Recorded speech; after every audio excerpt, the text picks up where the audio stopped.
في البدء مهلا مهلا، سأسكت هذه الأمة الجنوبية التي تنحب في حنجرتي.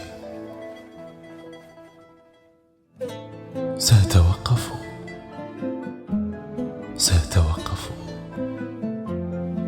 سأتوقف عن البكاء، عن العويل، شرط أن لا تهجرني. سأتوقف عن البكاء، عن العويل. أحبك بعصبية مفرطة، وأريدك أن تعلم أني مصاب هذه الأيام بداء الغيرة من كل ما يمكنه أن يحيطك، ملموس كان أو غير ملموس. أدرك جيدا أنني مبتذل جدا، ولكن لا يمكنني إخفاء ما يقطع أزرار روحي. أرجو أن تقبل عذري.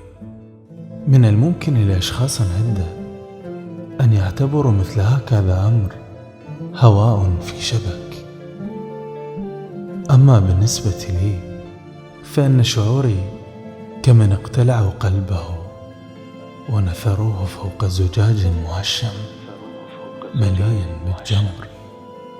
أنا على يقين بأنك عندما تقرأ هذه الرسالة ستتمتم، ستعتاد ثم تنسى.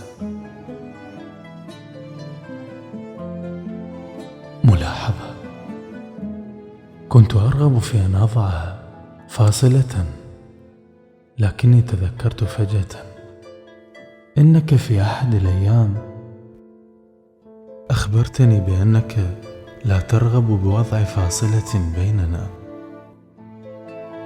وقتها قلت لي: لا أحب أن تفرقني عنك حتى في كتاباتك مهما حدث. عموما يثير روحي قلق غير مبرر، ولا أخفيك علما بارتباكي. منذ مدة وأنا مرتبك متفرق هنا وهناك وعلى نافذة الخشبية.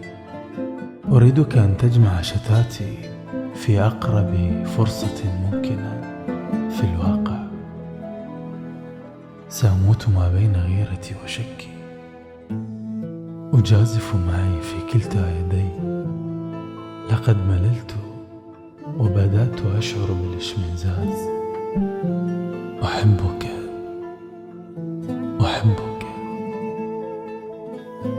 وأنا في عراك دائم عليك.